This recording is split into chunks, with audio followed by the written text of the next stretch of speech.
말씀 같이 볼까요? 오늘 우리에게 주시는 말씀은 이사야서 55장 8절에서 11절입니다.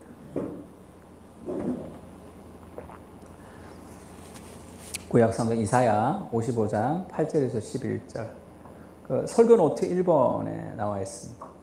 오늘 제목 한번 읽어볼까요? 제목. 시작. 성경은 하나님의 계시이다. 성경은 하나님의 계시다. 말씀을 가지고 좀 나눌 텐데, 성경을 좀 읽기 전에 이게 무슨 그림 같아요? 이게 무슨 그림 같아? 이게 사도 바울이 지금 베드로에게 좀 질책하는 그런 그림. 갈라디아서에서 어떤 상황이었냐면, 게바가 베드로죠. 게바가 안디옥에 이르렀을 때 책망받을 일이 있기로 내가 그를 대면하여 책망하였노라. 일단 나는 바울이에요.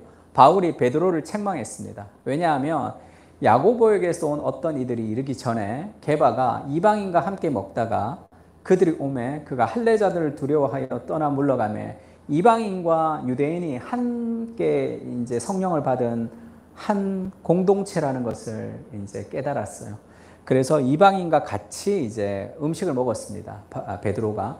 그 초대교회의 기둥이 되는 베드로가 이방인들과 같이 음식을 먹으니까 얼마나 감격스러웠겠어요, 이 이방인들이. 복음 안에서.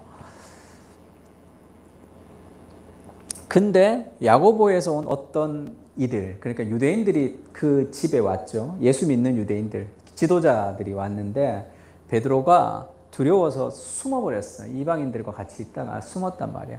그러니까 그거랑 비슷한 거죠.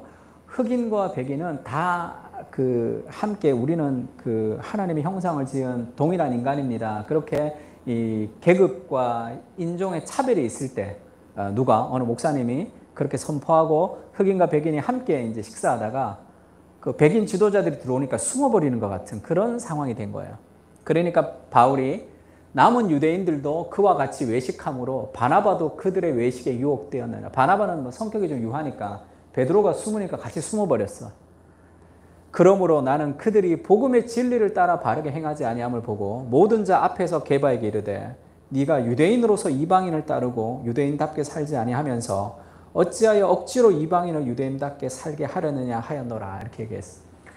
이 베드로를 향해서 바울이 이렇게 질책을 했습니다. 공개적으로.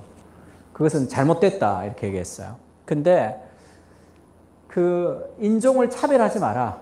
사람을 차별하지 마라라는 율법을 어겼다. 그렇게 얘기하지 않고 복음의 진리를 따라 살지 않았다. 그렇게 얘기하고 있단 말이에요. 강하게 얘기했어요. 그러니까 베드로의 행동은 단순한 실수가 아니에요. 베드로는 단순하게 좀 사람들한테 좀 그렇게 보일 것 같아서 약간 두려움이 있어서 혹시나 오해받을까 봐 숨었다라고 이야기할 수 있겠지만 바울은 그걸 그렇게 생각하지 않았습니다. 단순한 문제가 아니고 단순한 사건이었으면 베드로에게 당신이 인종차별하지 말라는 율법을 어겼습니다. 이렇게 얘기했겠죠. 근데 지금 단순히 율법을 어겼다는 얘기가 아니라 그 마음의 동기를 보는 거죠. 복음으로 우리가 구원을 받았다고, 모두 은혜로 구원받았다고 얘기하면서 인종을 차별한다는 것은 나는 너보다 낫다라는 생각을 가지고 있는 거죠. 교만. 그리고 다른 이방인은 유대인보다 못하다라는 생각을 갖고 있단 말이에요. 그것이 복음의 동기가 아니라는 거죠. 그 마음의 동기를 이제 탁 얘기하는 거죠. 너 안에 있는 그런 지금도 갖고 있는. 그러면서 지금 갈라디아서 2장 14, 15절이니까 갈라디아서에서 가장 유명한 2장 22절 내가 그리스도와 함께 십자가에 못 박혔나니 그게 이 구절 이걸 쭉 얘기하면서 나온단 말이에요. 그래서 그 안에 있는 숨어있는 동기를 이렇게 탁 끄집어낸단 말이에요. 만약에 베드로가 지금 그런 마음의 동기가 없이 베드로가 도망가지 않았어. 도망가지 않고 같이 그 유대인들이 왔지만 같이 있었어. 같이 있었는데 그것을 나는 율법을 인종 차별하지 말라는 율법을 내가 지켜야지 하면서 별로 안 지키고 싶은데 내가 그렇게 했으면 그거는 복음의 동기가 아닌 거죠. 그것도 복음의 동기가 아니라. 이 얘기를 왜 하냐면 우리 두 가지를 기억하면 좋을 것 같은데 첫 번째는 우리가 이제 성경을 읽을 때 목사님, 우리가 성경을 잘 못 읽어요. 뭐 애들 키우기도 바쁘고 우리가 뭐 직장도 바쁘고 우리 삶도 바빠서 내가 그렇게 성경을 잘 읽지 못하는 그런 것을 좀 쉽게 생각하는 삶의 태도가 있을 수 있는데, 이 베드로가 행동했던 것처럼 그것은 더 깊은 마음의 뿌리에는 하나님을 신뢰하지 않는 어떤 마음이 있다는 것을 좀 알았으면 좋겠고, 그 마음의 동기를 좀 살폈으면 좋겠고, 두 번째는 성경을 읽을 때 베드로가 율법을 지키면서 막 이렇게 율법을 지키면서 복음의 동기가 아닌 율법의 동기를 가지고 그냥 억지로 열심히 성경을 읽는 동기로 읽는 것도, 그것도 그렇게 우리가 지향하는 바는 아닙니다. 그러니까 내가 성경을 읽지 않을 때 그것은 단순히 성경을 읽지 않는 내 마음의 결단만 필요한 게 아니라 내 마음 깊은 곳에 다른 동기가 있다는 것을 좀 이 시리즈를 통해서 좀 알아갈 수 있으면 좋을 것 같고, 두 번째는 성경을 읽더라도 단순한 율법적인 행위를 따라 읽는 것이 아닌 정말로 하나님이 주시는 복음의 동기를 가지고 성경을 읽을 수 있도록 하는 것이 우리 이 시리즈, 이 허무한 세상의 영원한 하나님 말씀이라는 시리즈를 하는 목표입니다. 그 생각을 가지고 오늘 본문을 좀 읽었으면 좋겠는데, 한 절씩 읽어볼까요? 제가 먼저 읽겠습니다. 이는 내 생각이 너희의 생각과 다르며 내 길은 너희의 길과 다름이니라. 여호와의 말씀이니라. 이는 읽어 시작.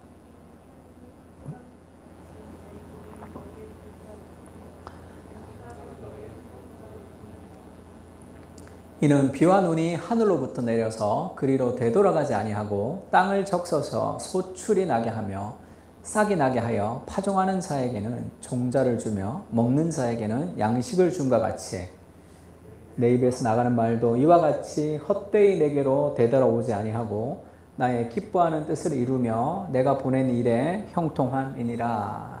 아멘. 지금 그 하나님이 그렇게 얘기하시죠. 이는 내 생각 하나님의 생각이에요. 너희의 생각, 이스라엘이죠. 우리입니다.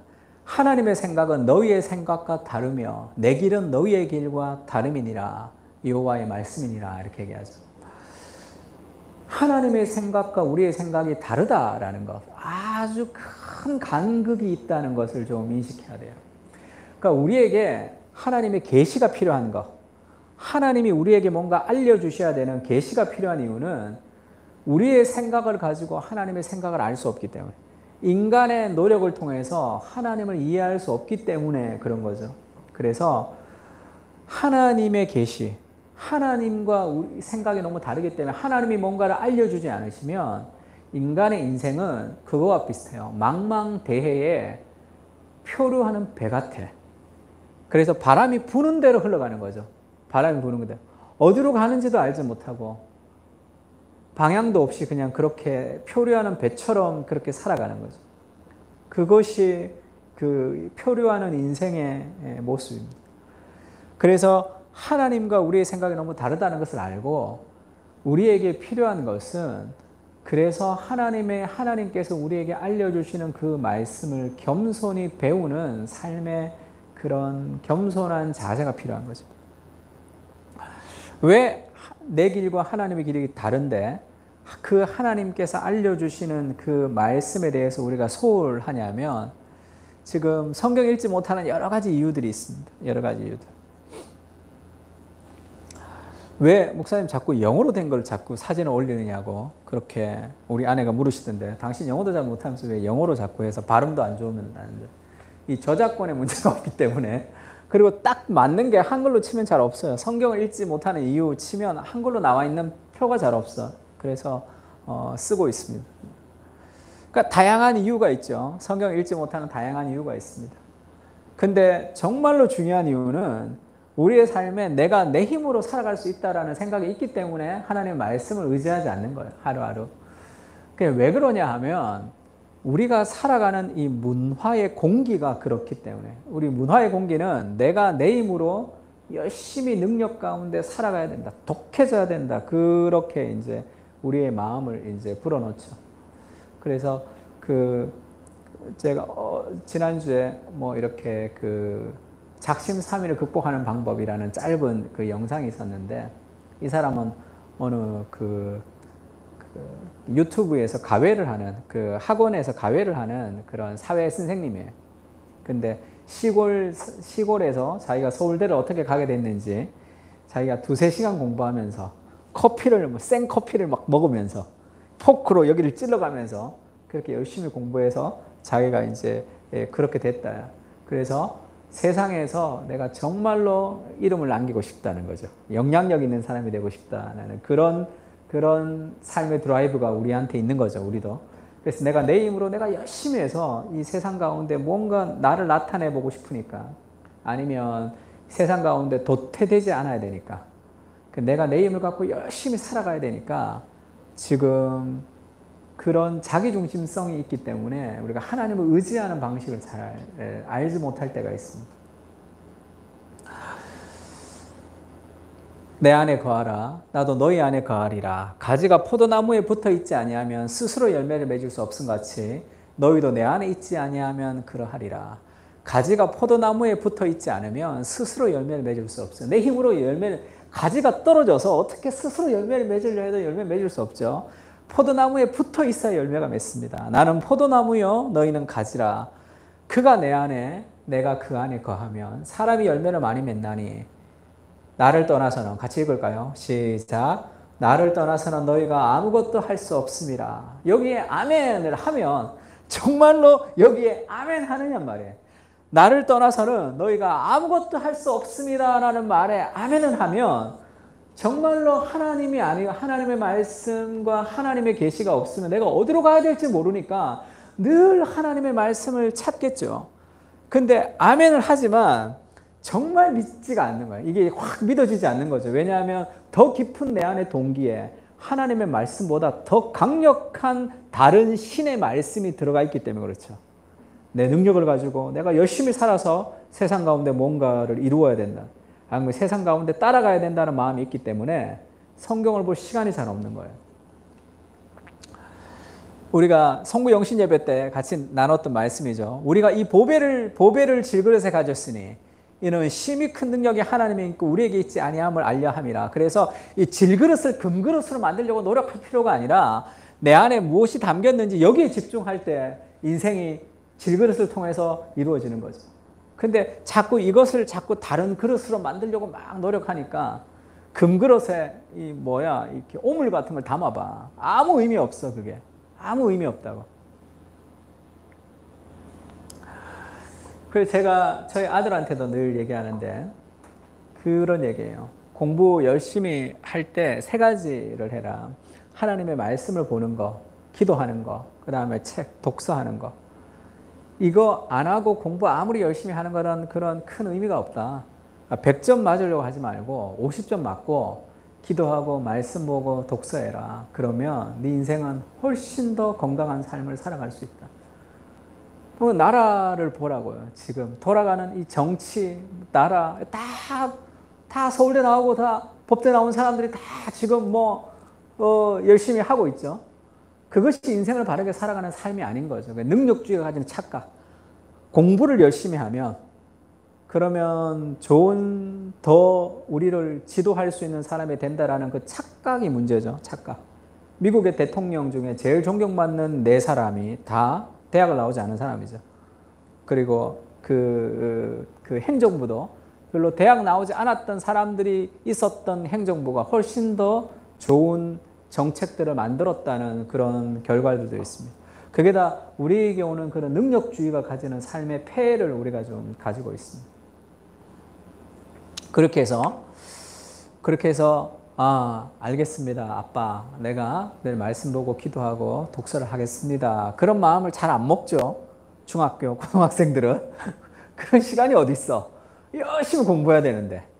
왜 그러냐면 그 안에 다른 동기가 있기 때문이죠. 그 안에 다른 마음이 있단 말이에요. 그래서 아빠 말이 잔소리처럼 들리면 내 안에 어떤 다른 마음이 있기 때문에 그렇게 되는 겁니다. 우리가 어떤 사상과 어떤 생각을 우리가 받아들이지 않을 때는, A라는 신념을 내가 받아들이지 않을 때는 내 안에 B라는 신념이 있기 때문에 그걸 받아들이지 않아요. 내 안에 아무것도 없는데 그걸 받아들이지 않지 않습니다.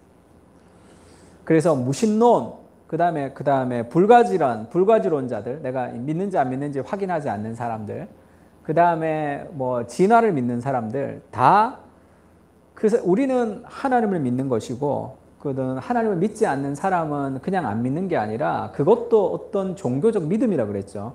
모든 사람의 사상, 모든 사람의 세계관에는 진공 상태에서 세계관이 나오는 건 없어요. 모든 사람의 신념과 세계관에는 첫 번째 믿음이 있다고. 그거는 믿음이야, 무조건. 어떤 믿음을 가지고 그 위에다가 뭐를 쌓는 거죠. 추론을 통해서. 그래서 나는 하나님을 믿지 않아요 할 때 하나님을 믿지 않는다는 그것도 증명할 수 없어요. 그것도 믿음이야. 하나님은 없어라는 믿음이지 그거는 증명할 수 없어요. 그 이성이 아니라고. 우리가 이성과 종교라고 얘기할 때도 그게 말이 안 된다 그랬죠. 이성이라는 생각의 도구일 뿐이야. 그냥. 종교도 이성을 가지고 믿는 거죠.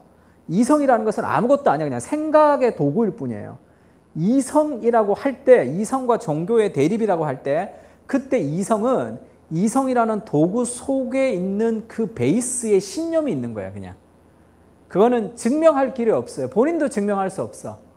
야, 하나님 있는 거 증명해봐. 그럼 내가 믿을게. 이렇게 얘기한다고. 그것도 말이 안 되죠. 하나님 없는 거를 증명할 수도 없어요, 본인이. 본인은 그걸 믿는 거야, 그냥.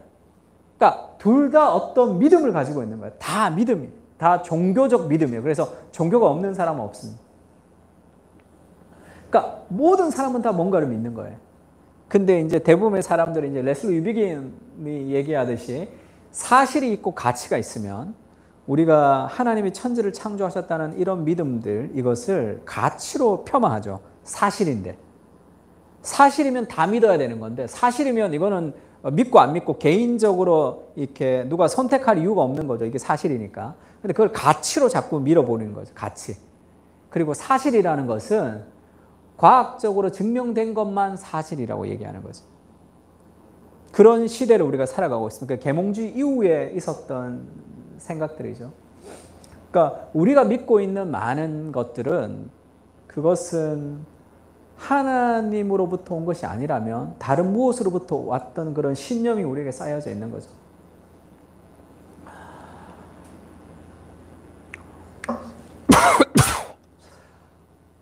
포스트 크리스텐덤 컬처라고, 크리스텐덤이라는 것은 기독교주의예요. 쉽게 얘기하면. 기독교 제국주의 비슷한. 교회의 말이 곧 세상의 말이었어요. 그러니까 크리스텐덤 하면 이게 좋은 것도 있고 나쁜 것도 있죠. 크리스텐덤의 시대다 그러면 교회의 말이 곧 세상의 말.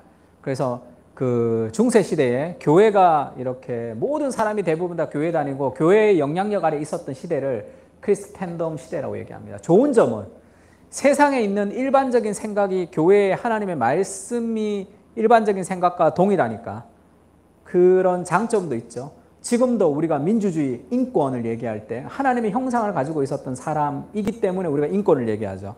자본주의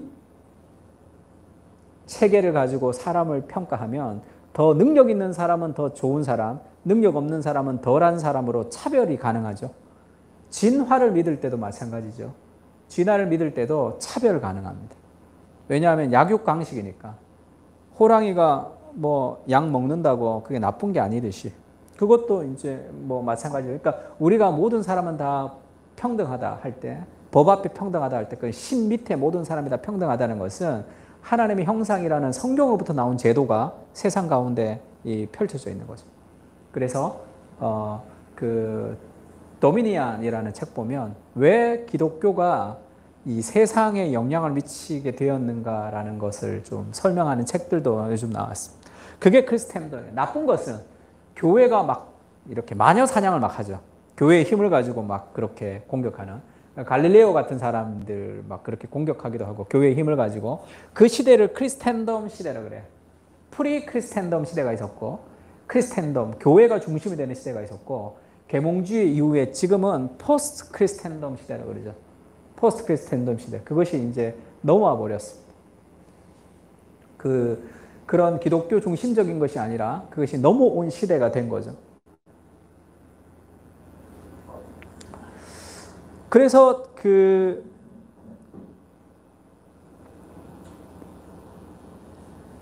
그래서 이 시대에서 우리는 인간의 이성을 중심으로 해서 뭔가를 생각하고 판단하는 시대가 됐습니다.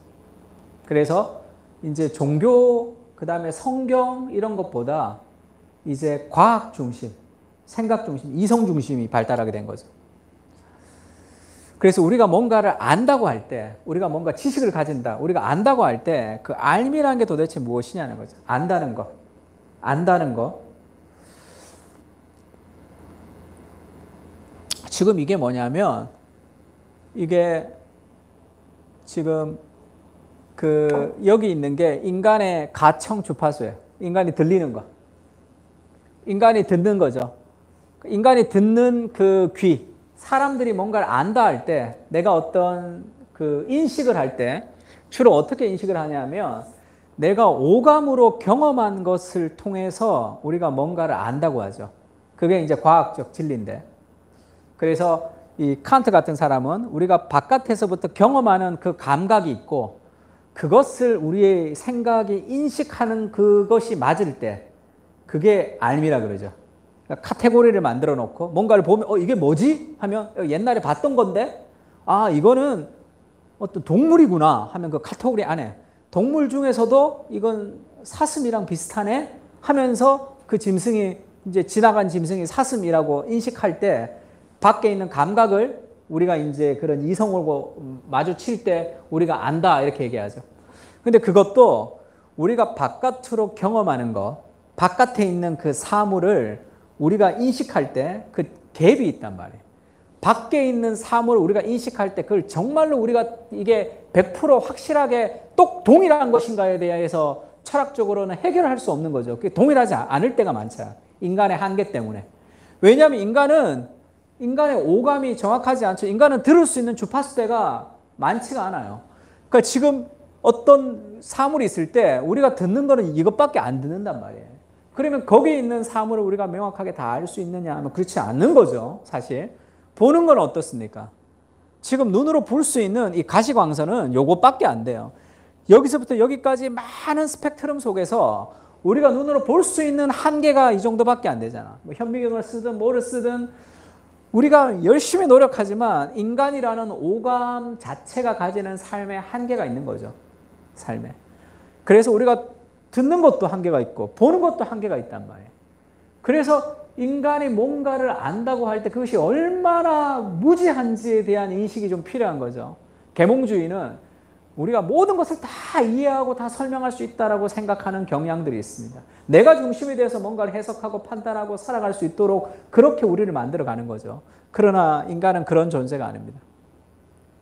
이게 잘 안 보이는데 이 지구예요, 지구.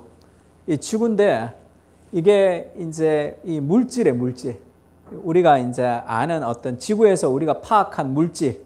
그게 이제 31%고 69%를 이 다크 에너지라고 그래요. 이거 흑암 에너지, 암흑 에너지. 이게 무슨 얘기냐면 뭔지 모른다는 거예요.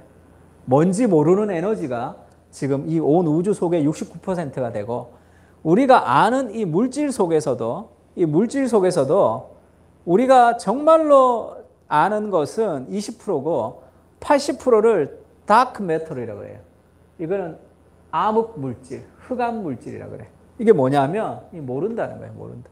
우리가 아는 것은 뭐 이게 갤럭시가 있고 뭐 이게 더스트가 있고 이 별이 있고 하는 게 20%예요. 그러니까 쉽게 온 우주에 있는 물질의 31% 중에도 우리가 20% 정도만 안다는 거예요.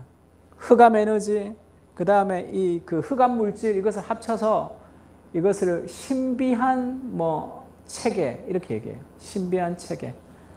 그러니까 누가 그렇게 얘기했더라. 또 고상하게 얘기해서 그렇지 한마디로 말하면 뭐냐는 거야. 모른다는 거죠. 한마디 얘기는 모른다는 거야. 많은 우주소가 어떻게 돌아가는지 뭐 하는지 우리는 몰라. 우리 모르는 존재죠. 인간이 안다면 지금 팬데믹 같은 게 이렇게 일어나겠어? 지금 여기에서 어쩔 줄 몰라가 쩔쩔매는데 지금 이것이 우리가 그렇게 똑똑하다면 그렇게 안다면 이런 일이 일어나지 않도록 해야 될까요? 뭐 하나 행할 수 없는 그런 존재. 인간의 인식은 한계가 있고 인간의 알은 명확하지가 않습니다. 그런 인간이 스스로 뭔가를 살아가 보겠다고 노력하잖아. 나도 내가 만든 게 아니잖아요. 그래서 우리가 어떤 기준을 따라 살아가냐는 거지. 한계가 있는 인간이. 레위기 18장 2절은 그렇게 얘기하죠. 너는 이스라엘 자손에게 말하여 이르라. 나는 여호와 너희 하나님이라. 너희는 너희가 거주하던 애굽 땅의 풍속을 따르지 말며 내가 너희를 인도할 가나안 땅의 풍속과 규례도 행하지 말고 너희는 내 법도를 따르며 내 규례를 지켜 그대로 행하라. 나는 너희의 하나님 여호와이니라. 너희는 내 규례와 법도를 지켜라. 사람이 이를 행하면 그로 말미암아 살리라. 나는 여호와니라. 지금 우리가 따르는 기준이 애굽의 풍속을 따르지 마라. 구원받기 전의 삶을 살아가지 마라. 그리고 인도할 가나안 땅의 풍속도 그렇게 가지 마라. 광야에서 그렇게 얘기하는 거죠. 애굽 땅의 풍속을 따르지 말고 가나안 땅의 풍속도 따르지 마라. 너희는 내 법대와 내 규례를 지켜 행하라. 그러면 살리라. 그러니까 우리가 인생을 살아갈 때 하나님의 말씀과 하나님의 법도에 따라 살지 않으면 가나안과 애굽 땅의 풍속을 따라 살아가는 거예요. 그러니까 우리가 세상 가운데 세상의 기준과 세상의 방식으로 우리가 살지 않으려면 하나님의 말씀이라는 기준을 세우고 그 기준을 따라가야지 우리가 그렇게 흔들리지 않고 살아갈 수 있습니다. 누가 우리를 만들었나? 하나님 우리를 만들었다면 하나님이 만드신 삶의 방식을 따라서 살아가야 돼요. 제품을 만들 때 제품 설명서대로 제품을 쓰지 않으면 뭐 다르게 쓸 때 아이패드 가지고 뭐 망치질도 할 수 있잖아. 그것은 못이 들어가지만 그것은 제대로 된 사용 설명서대로 사용하는 게 아니잖아. 그러면 누구한테 물어봐야 되냐면 제품 설명서를 보든지 그것을 만든 사람한테 물어봐야 되잖아. 그래야지 가장 정확한 삶의 방식을 따라 살아갈 수 있는 거죠. 그런데 마음대로 막 살아가는 거야. 마음대로 막 해보는 거죠. 부시맨이라는 영화가 있어요. 부시맨 아나? 나 어릴 적에 나온 영화예요. 엄청 유행했어요. 부시맨이라고. 이게 원래 영화가 제목이 뭐냐면 원래 제목이 The God Must Be Crazy예요. 하나님 미쳤다는 거죠. 신이 미쳤다. 이 코카콜라가 이렇게 나와 있는데 원래 부시맨이 이제 코카콜라 나오는 거죠. 부시맨 1, 부시맨 2 막 엄청 제가 어릴 적에 완전 유행했어요. 누가 비행기 타고 가다가 콜라 먹고 콜라를 던졌어. 근데 이 아프리카 부시맨들의 하늘에서 콜라가 떨어진 거야.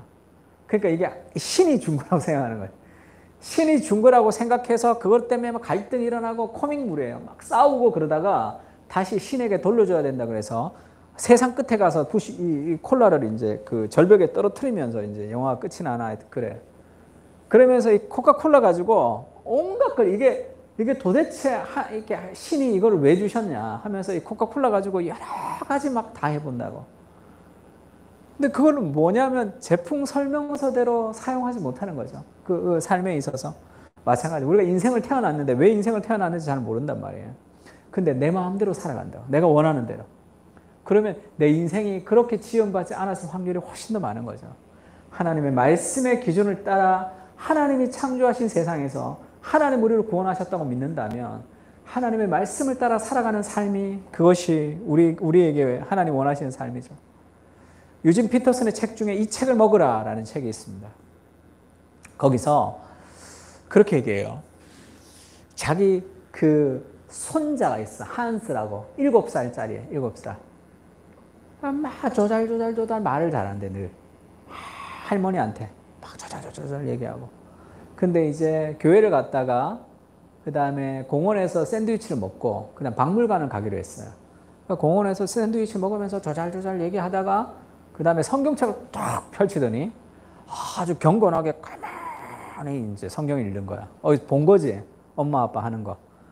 그러고 나서 좀 읽다가 이제 할머니 보고 가자고 그렇게 얘기했단 말이야. 그러니까 귀여우니까 그 할머니가 이제 유진 피터슨한테 그 얘기를 했겠죠. 유진 피터슨이 그걸 보고 너무 귀엽기도 하고 감사하기도 하고 그러면서 어떤 생각이 들었냐면 한스가 글자를 못 읽는데요. 그러니까 그는 성경을 읽지만 읽지 않았다. 그렇게 얘기해. 그리고 그 성경이 하나님의 말씀이 내가 그 전에 먹었던 샌드위치와 그 다음에 가는 박물관과 아무런 연결이 되지 않는 그런 오직 성경 자체를 경건하게 생각하는 성경 읽기. 그게 오늘날 우리의 성경 읽기랑 좀 비슷하다는 거지. 오늘날 사람들의 성경 읽기가 아주 비슷하다는 거지. 성경을 읽는다는 것은 그것이 우리의 삶을 spiritual formation이라고 그러죠. 삶을 형성하는 거죠. 성경이. 근데 성경은 아주 경건하게 읽기만 읽어요. 그리고 우리의 삶에 어떤 이 영양분이 되지 않는 그런 성경 읽기를 얘기하는.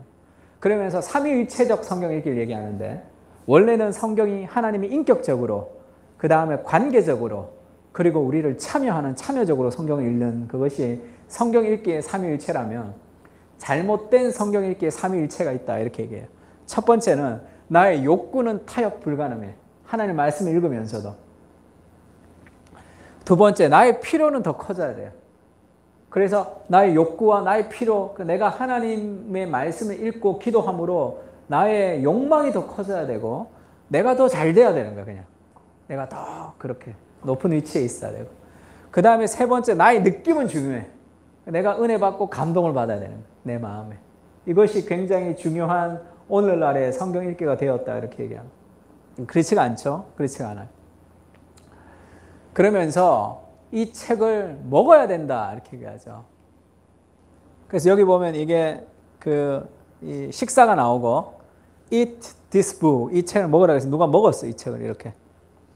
우리가 이제 왜 이 책을 먹으라 이렇게 얘기했냐면 이게 계시록에 두루마기를 먹으라는 말씀도 있지만 책을 먹었다는 것은 그것이 우리의 양분이 되어서 우리의 삶을 살아가게 하는 거잖아요. 하나님 말씀이 그렇게 우리의 삶에 영향을 미쳐야 된다는 거죠. 그래서 이 개가 지금 뼈다귀를 지금 이렇게 핥고 있는데 강아지 키우는 사람들은 강아지 뼈다귀 핥는 거를 좀 보면 잘 알 텐데 지금 이 강아지 뼈다귀도 이게 제대로 된 뼈다귀가 아니에요. 원래 강아지 키우는 사람이 개가 이렇게 뼈다귀나 아니면 개껌 같은 거 그런 뼈다귀 같은 거 주면은 어떻게 되냐면 아주 반들반들 아주 미끈미끈하단 말이야. 왜냐면 하도 핥거든. 핥고 빨고 이거를 막 이렇게 만들어 가지고 개가 이제 뼈다귀 하나 주면 그게 얼마 안 있으면 이게 그냥 이렇게 미끈미끈할 정도로 아주 반들반들해진다고. 얼마나 이걸 갖고 열심히 먹는지 몰라요. 개가 그걸 먹는 것처럼 성경을 보라 그러면서 이사야서에 보면 여호와께서 이같이 내게 이르시되 큰 사자나 젊은 사자가 자기의 먹이를 움키고 으르렁거릴 때에 사자가 먹이를 움키고 으르렁거리는 거 있죠. 그때 이 으르렁거리다 할 때 이것이 히브리 말로 하가라는 말이에요. 하가. 으르렁거리다 할 때. 움키고 으르렁거리다 하는 이것이 어디에 쓰였냐면 시편 2편에 1장 2절에 쓰였습니다. 오직 여호와의 율법을 즐거워하여 그 율법을 주야로 묵상하는 자로다 할 때 이 묵상의 말이 하가. 그러니까 개가 뼈다귀를 막 먹듯이 사자가 자기 먹이를 움켜잡고 으르렁거리듯이 그것이 묵상한다는 뜻이에요. 그러니까 우리가 주로 묵상한다 그러면 어디 한적한 시골에서 조용하게 그냥 성경을 읽는 것을 우리가 묵상이라고 생각하는데 성경에서 말하는 이 하가는 그 정도가 아니에요.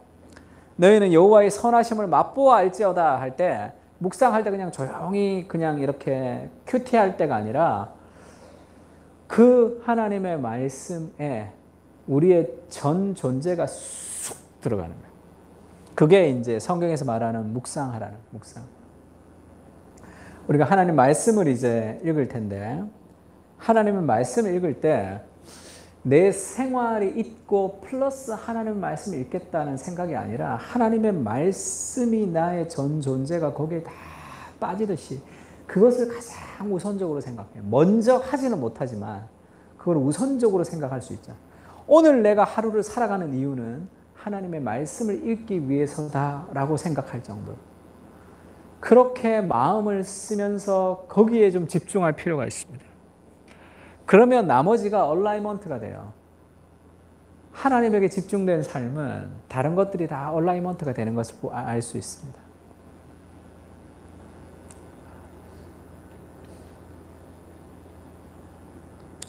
이사야서 55장 10절에는 이런 비와 눈이 하늘로부터 내려서 그리로 되돌아가지 아니하고 땅을 적셔서 소출이 나게 하며 싹이 나게 하여 파종하는 자에게는 종자를 주며 먹는 자에게는 양식을 준 것 같이 아까 했던 얘기죠.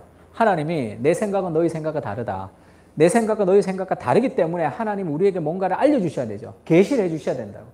우리에게 뭔가를 알려주는 그 하나님의 말씀은 비와 눈이 하늘로부터 내려오는 것 같은 거예요. 그 말은, 하나님의 말씀은.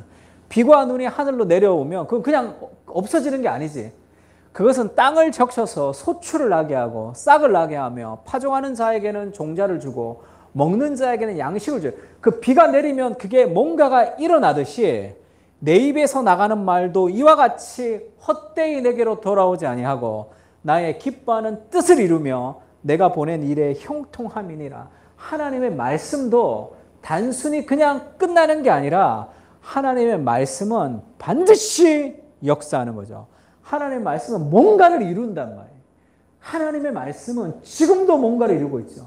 그래서 히브리 말로 말하다라는 말과 행하다라는 말은 똑같아요. 단어가. 우리는 다르잖아. 말하다, 행하다가 다르지만 히브리 말로 다바르 하면 말하다, 그게 행하다, 행동하다예요. 그래서 문맥에 따라 이것이 말한 건지 행동한 건지를 파악해야 된다. 왜 그럴까? 하나님의 개념, 쉽게 얘기하면 히브리 개념에는 말은 곧 행위죠.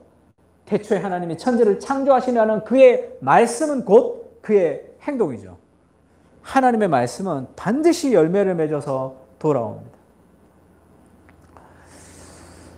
그래서 그 말씀을 우리가 심어야 되는데, 제 그 12월 31일 마지막 12시에 제가 말씀을 다 보냈습니다. 말씀. 주로 말씀 뽑기 하죠. 말씀 뽑기는 약간 비성경적이죠. 비성경. 말씀을 그냥 내가 막 뽑는 거니까 여러 가지 중에 그 하나님이 내게 주신 말씀이다 생각하는데, 그러니까 말씀 뽑기는 우리는 말씀 뽑기가 아니라 말씀 심기죠. 말씀 심기. 그거는 그 사람들을 생각하면서 내가 이제 신방을 가면, 우리가 신방을 잘 못 가니까 내가 집에 신방을 가면, 신방을 가서 만약에 말씀을 전한다면 이 가정에 이 사람에게는 어떤 말씀을 전할까를 생각하면서 떠올랐던 말씀, 그 말씀들을 내가 각자에게 다 드렸습니다. 그래서 올해 코로나가 끝나고 신방을 가게 되면 그 말씀 가지고 설교할 거예요. 그 집에서. 그 말씀을 가지고 이렇게 설교할 거예요. 그러니까 그 말씀을 받으면 그 말씀을 내 안에 좀 심어야 된단 말이에요. 내 안에 심어야 돼요. 하나님 말씀을. 그러면 그 말씀은 여기서 열매를 맺습니다. 하나님 말씀은 절대 그냥 흘러가지 않아요. 비가 내려서 열매를 맺는 것 같이 주의 말씀은 반드시 열매를 맺어요. 말씀이 열매를 안 맺는 것 같아. 그냥 막 물이 막 쭉쭉 빠지는 것 같아. 그냥. 그래도 콩나물이 자라듯이 자란단 말이에요. 다 흘러가는 것 같아도.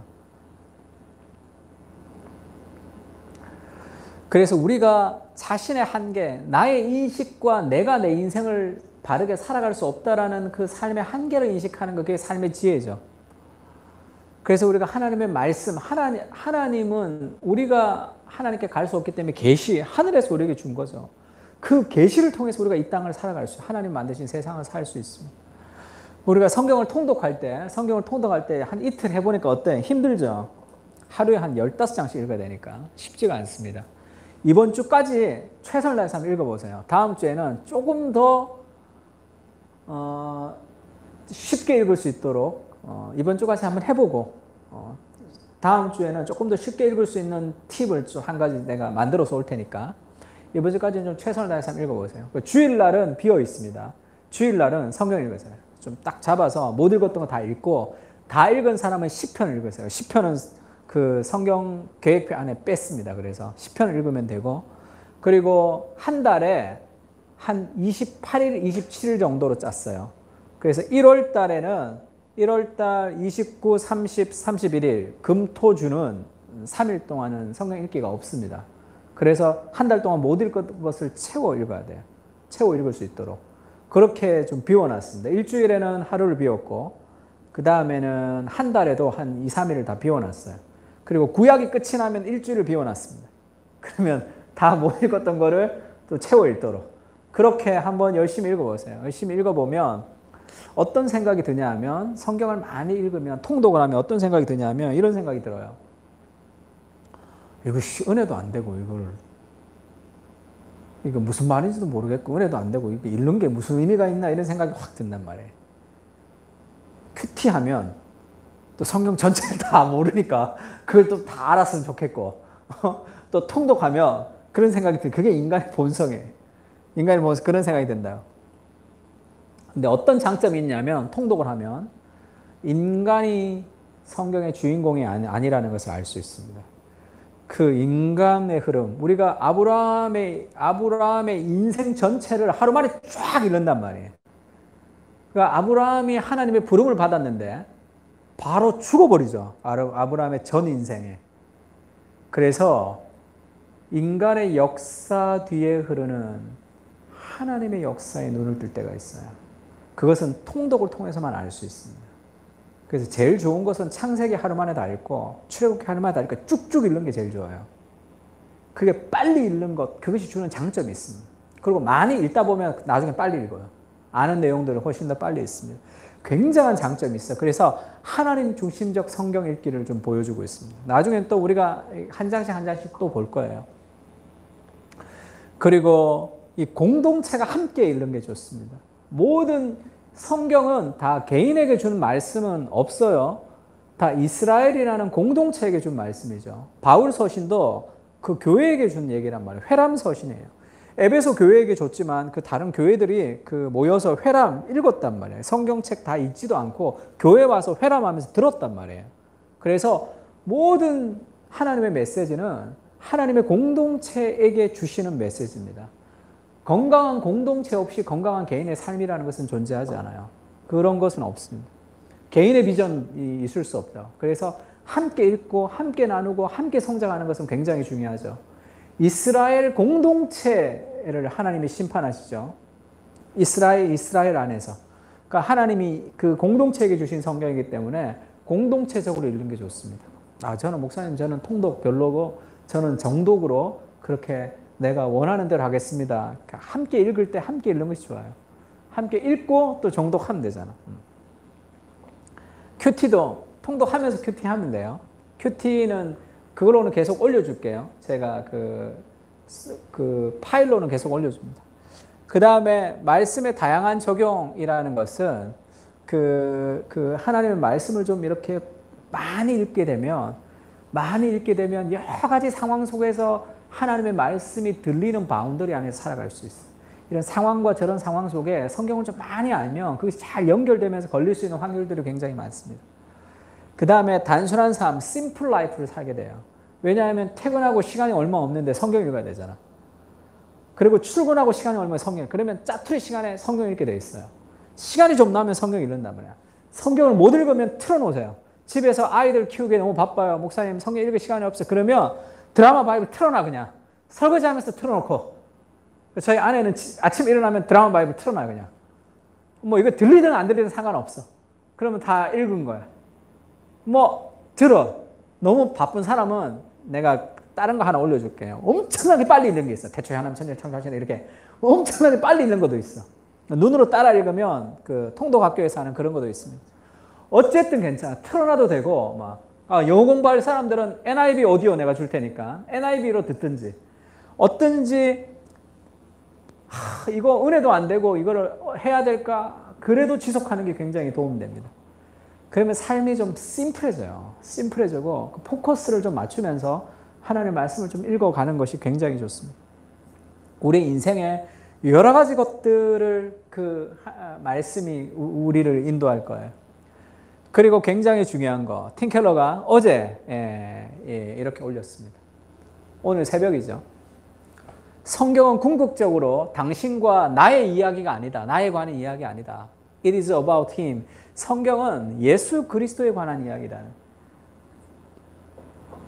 내 삶의 변화보다 예수님이 그렇게 얘기하죠. 누가복음 24장 44절에 또 이르시되 내가 너희와 함께 있을 때에 너희에게 말한 바고 모세 율법과 선지자의 글과 시편에 나를 가르쳐 기록한 모든 것이 이루어져라 하리라 한 말이 이것이라 하시고 모세 율법, 모세 오경이죠. 선지서, 그 다음에 시편이 나 예수 그리스도를 가르쳐 기록하는 것이다. 모든 구약은 그리스도에게 포커스가 되어 있습니다. 신약은 그리스도가 오셨던 일들의 포커스가 되어 있고 그 중심이 예수님이에요. 그래서 우리가 성경을 통해서 예수 그리스도의 인격을 만나는데 구약을 통해서 그리스도 중심성을 드러내는 것은 지금은 쉽지 않으니까 구약을 읽을 때는 하나님의 마음에 포커스를 맞추세요. 구약을 읽을 때 지금 이 역사를 바라보는 하나님의 마음, 죄인들을 바라보는 하나님의 아픔, 그 다음에 그럼에도 불구하고 지속되는 하나님의 역사, 하나님이 어떻게 일하시는지에 대해서 하나님에게 포커스를 맞춰서 읽으면, 구약을 읽을 때 막 읽으면 그 역동적인 하나님의 일하심이 눈에 보이기 시작해요. 그러면서 그 하나님의 인격을 만나는 확률이 많습니다. 성경 통독을 통해서. 그것들이 이루어질 수 있어요. 그리고 우리가 성경을 통독할 때 가장 우리 삶의 제일 큰 어떤 은혜가 뭐냐면 지금 창세기부터 아브라함의 역사가 시작이 되죠. 쭉 하나님의 역사가 시작된다 그러면서 하나님 나라의 역사가 어떻게 이루어져 가는지에 대해서 눈을 뜨게 되는 거죠. 아브라함부터 시작된 역사가 계속 진행되니까 그 다음에 그 약속된 예수님이 오셨고 그 예수 그리스도의 사역이 시작되고 예수님이 승천하셨고 그 다음에 예수님이 재림하시죠. 그 예수님의 초림이 복음서 하나님 나라가 완성되죠. 그러면 쭉 가면 지금 여기 구약 시대잖아. 그 다음에 이게 신약 시대죠. 예수님 오시고 그 다음에 예수님이 재림하시죠. 그러니까 여기가 창조가 있다면 아브라함이 했던 구속의 역사가 여기서 시작되죠. 구약이 쭉 이어져 오다가 예수님이 오시는 거죠. 그리고 예수 그리스도의 사역을 가지고 이제 사도행전에 교회가 생기죠. 예수님이 부활하시고 예수님이 승천하고 나서 교회가 생기고 그 다음에 교회의 역사들이 쭉 이어오고 여기 우리가 있는 거죠. 그리고 예수 그리스도의 재림의 이 구속의 역사가 완성이 되는 거죠. 성경은 이미 이 시대에 성경이 완성되었지만 마지막에 요한계시록은 여기에 있을 얘기죠. 그러니까 지금 우리가 성경을 쭉 통독하면서 유진 피터슨이 성경을 참여적 독서라고 얘기하는 것은 쭉 성경을 읽으면서 지금 우리가 살아가는 이 역사, 지금 우리가 살아가는 이 현대의 역사, 이것이 더 실제적인 것이 아니라 아브라함부터 시작된 그 하나님 나라의 역사가 더 실제적으로 우리 인생 가운데 우리 인생의 일로 들어가는 그런 참여적인 성경 읽기, 눈이 확 열리는 거죠. 잘 보세요. 세례 요한의 시대에 로마가 다스리고 있었잖아. 그 로마의 역사, 로마의 흥망사 속에 성경이 관심이 있는 게 아니죠. 로마 제국사를 보면 시오노 나나미의 로마인 이야기를 보면 거기에 예수님과 세례 요한과 바울은 요만큼 나오잖아. 그 역사가 있었지만 성경의 역사는 이 창세로부터 흘러가는 우리를 구원하는 이 구속의 역사가 지금도 흐르고 있는 거죠. 이 두 가지 역사 속에 우리는 성경을 보지만 여전히 그 세계사 속에 빠져 있어서 거기서 내 인생을 뭔가를 이루려고 막 살아가기 때문에 하나님의 말씀이 뭔가 동떨어진 개념이 되는 거죠. 성경 통독을 통해서 지금 하나님의 창조의 역사가 지금도 이어지고 우리의 연약한 인생을 그 속에 하나님의 동참시키는 거죠. 그러면서 하나님 나라가 완성되는 그 일들에 우리가 해야 될 이 땅의 사명이 있다는 것을 깨닫게 됩니다. 하나님의 말씀이 더 생생한 오늘의 역사에 더 생생한 삶이라고.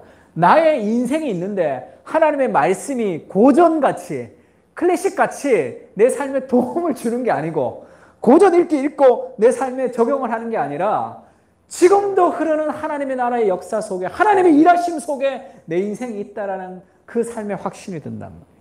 그것이 우리가 성경을 통독하면서 가지는 아주 큰 은혜예요. 그래서 너희는 하늘의 시민권을 가졌다 얘기하죠. 이 땅에 살지만 하늘의 시민권을 가지고 살아가는 그 하나님의 사람들로 우리가 살아가는 겁니다. 아직도 완성되지 않은 그 하나님의 나라에 하나님의 말씀을 통해서 우리를 동참시키는 거죠. 이렇게. 그 은혜가 성경을 통독하면서 가지는 삶의 은혜죠. 힘들어도 괜찮습니다. 열심히 한번 읽어보세요. 열심히 읽고 우리가 그렇게 묵상하고 살아가면서 우리의 인생이 말씀이 우리의 인생을 재편하는 그런 한 해가 됐으면 좋겠습니다. 같이 한번 찬양할까요? 아침에 주로 인자한 말씀을 듣게 하소서. 내가 주를 의뢰합니다. 나의 다니는 길을 인도하소서. 우리가 늘 아침에 하나님의 말씀을 따라 살아갈 수 있게 해달라고 그런 마음의 결단을 좀 하면서 같이 찬양했으면 좋겠습니다.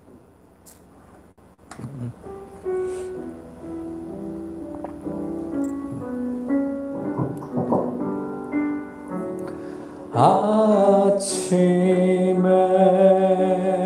나로 주의 인자한 말씀을 듣게 하소서. 내가 주를 의뢰합니다. 내가 주를 의뢰합니다. 나의 다닐 길을 인도하소서. 아침에 나로 주의 아침에 나로 주의 인자한 말씀을 듣게 하소서. 내가 주를 의뢰합니다. 내가 주를 의뢰합니다. 나의 다닐 길을 인도. 아침에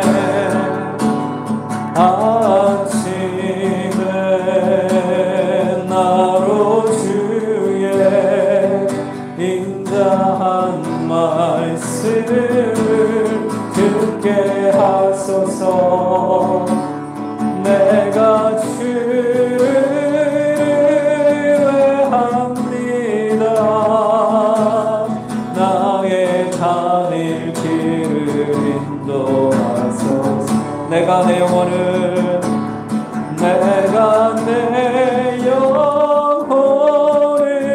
주께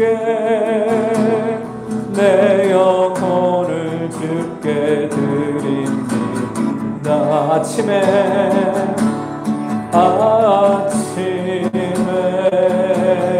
나로 주의 인자한 말씀을 듣게 하소서. 내가 주를 의뢰합니다. 나의 다닐 길을 인도. 내가 내 영혼을 주께 내가 내 영혼을 주께 내 영혼을 주께 드립니다. 주의 인자는 끝이요 그의 자비는 무궁하며 아침마다 새롭고 늘 새로우니 주의 성실이 금이라. 성실하신 주님 아침마다 새롭고 아침마다 새롭고 늘 새로우니 주의 성실이 금이라. 성실하신 주 이것이 아침마다 새롭고 아침마다 새롭고 늘 새로우니 주의 성실이 금이라. 성실하신 주. 우리 말씀 생각하면서 한번 기도했으면 좋겠는데, 하나님 2021년이 새롭게 시작하는데 하나님 말씀으로 우리의 삶을 시작하려고 합니다. 하나님 말씀을 읽지 못할 정도로 우리는 분주한 삶을 살아갑니다. 주님, 나는 누구를 위해 무엇을 위해 살아가고 내 삶으로 움직이는 삶의 동기는 무엇입니까? 내가 내 힘으로 살려고 하는, 내 생각은 너희 생각보다 다르고 내 길은 너희 길과 다르다 말씀하시는 하나님의 말씀을 기억하며 내가 내 힘으로 내 지식으로 살 수 없음을 고백합니다. 주님, 밤이 맞도록 수고했지만 잡은 것이 없습니다. 여호와께서 성을 지키지 아니하시면 파수꾼의 경성함이 다 허사가 되는 것을 우리가 기억하며 너희가 나를 떠나서는 아무것도 할 수 없음이라는 주의 말씀을 기억하며 주의 말씀 우리의 삶의 기준으로 삼고 살아갈 수 있도록 주님 도와주십시오. 연약한 아무것도 알지 못하는 인간의 인식을 가지고 무언가를 해보고 인생을 살아가려고 노력했던 어리석음을 내려놓고 아침마다 우리를 깨우쳐 주시는 주의 말씀을 들을 수 있도록 우리가 밤마다 주의 음성을 들으며 살아갈 수 있도록 주의 말씀을 통해 하나님의 역사가 이 땅 가운데 지금도 이루어짐을 우리가 깨달을 수 있도록 주님 도와주십시오. 성경이 2000년 전에 쓰여진 그런 삶의 고전이 아니라 생생한 살아있는 오늘의 역사 한가운데 하나님이 계심을 우리로 깨닫는 그러한 시간이 될 수 있게 주님 도와주십시오. 지루하고 어려운 순간들도 우리가 최선을 다해서 우리의 삶을 하나님 말씀으로 형성해 갈 수 있도록 주님 도와달라고 다 같이 한번 기도했으면 좋겠습니다. 기도하겠습니다. 주님, 우리의 삶에 하나님의 은혜를 부어주십시오. 내 생각이 너희 생각과 다르며 내 길은 너희 길과 다름이니라. 여호와의 말씀이니라. 이는 하늘이 땅보다 높음 같이 내 길이 너희 길보다 높으며 내 생각이 너희 생각보다 높음이니라. 이는 비와 눈이 하늘로부터 내려서 그리로 되돌아가지 아니하고 땅을 적셔서 소출이 나게 하며 싹이 나게 하며 파종하는 자에게 종자를 주며 먹는 자에게 양식을 줌과 같이 내 입에서 나가는 말도 이와 같이 헛되이 내게 돌아오지 아니하고 나의 기뻐하는 뜻을 이루며 내가 보낸 일을 형통함이라. 주의 말씀이 주님의 입에서 나올 때 하나님의 음성과 하나님의 말씀 우리가 듣고 묵상할 때 그 말씀은 주님 땅에 떨어지지 않고 흘러가지 않습니다. 비가 내려서 그것이 소출이 나며 싹이 나는 것처럼 그것이 많은 사람들에게 양식을 주는 것처럼 주의 말씀이 우리의 삶 가운데 흐를 때 하나님의 우리의 마음이 자랄 수 있도록 우리의 삶이 형성될 수 있도록 주님 도와주십시오.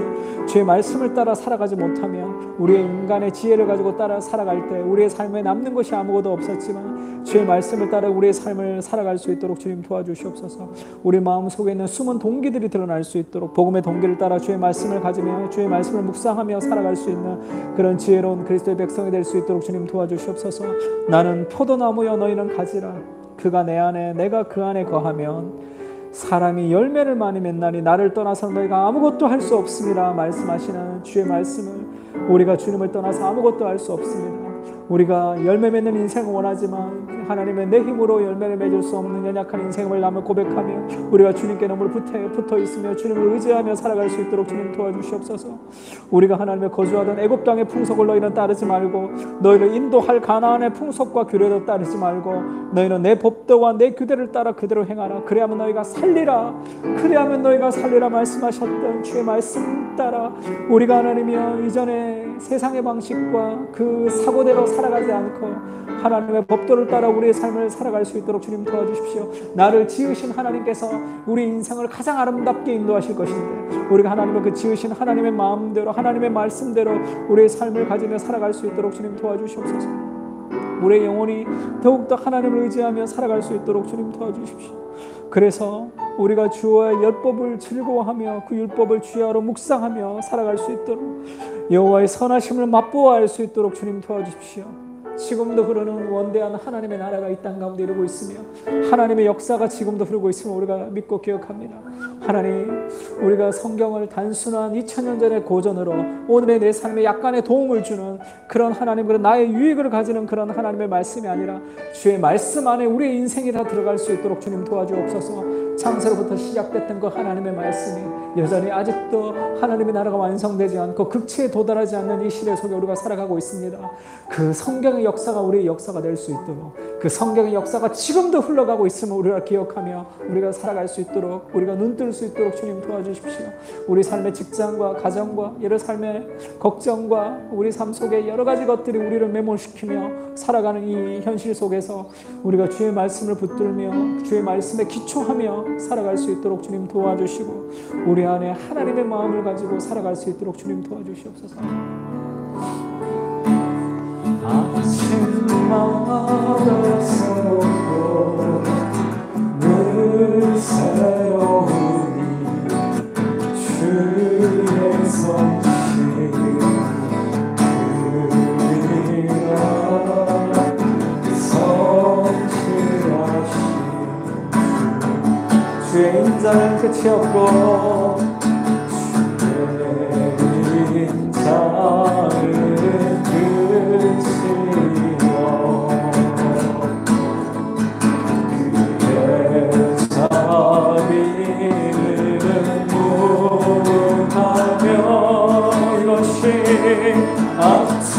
아침마다 새롭고 늘 새로우니 주의 성실 그리라 성실하신 주님. 아침마다 새롭고 늘 새로우니 주의 성실 그리라 성실하신 주님.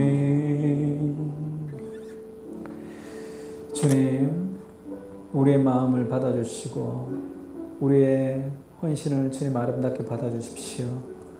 주님, 우리의 인생을 주님께 드립니다. 우리의 물질을 주님께 드립니다. 우리의 시간을 우리가 주님께 드립니다. 우리의 모든 것을 산 제물로 주님 앞에 드리는 향기로운 영적인 예배 살아갈 수 있도록 주님 도와주십시오. 너희는 이 세대로 본받지 말고 오직 마음을 새롭게 함으로 변화를 받아 하나님의 기뻐하시고 순전하시고 선하신 뜻이 무엇이든지 분별하도록 하라 말씀하셨던 것처럼 우리가 하나님의 말씀을 따라 세상의 시대를 분별하며 우리가 흔들리지 않는 말씀의 기초를 가지고 살아갈 수 있도록 주님 도와주십시오. 오늘도 이 세상을 다스리는 왕은 누구십니까? 오늘도 이 세상을 주관하시는 역사는 무엇입니까? 오늘도 하나님의 말씀, 성경으로부터 시작된 그 말씀이 성경 속에서 끝나는 역사가 아니라 오늘 우리의 삶 가운데 이어지는 하나님 나라의 역사가 되는 것을 우리가 성경을 통독하는 것을 통해서 깨달아 알 수 있도록 주님 도와주시고, 우리가 헌신한 이 물질들을 주께서 아름답게 사용하셔서 하나님 나라가 더 아름답게 이루어지는 그 일에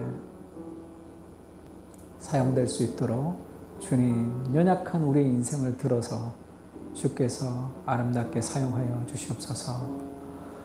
이제는 우리 주 예수 그리스도의 은혜와 하나님의 사랑과 성령님의 교통하심이 오늘도 하나님의 말씀을 묵상하며 하나님의 말씀을 읽으며 주의 말씀을 우리의 삶을 참착하며 살기를 다짐하고 돌아가는 사랑하는 하나님의 백성들 머리 위에 이제로부터 영원까지 함께 계실지어다. 아멘.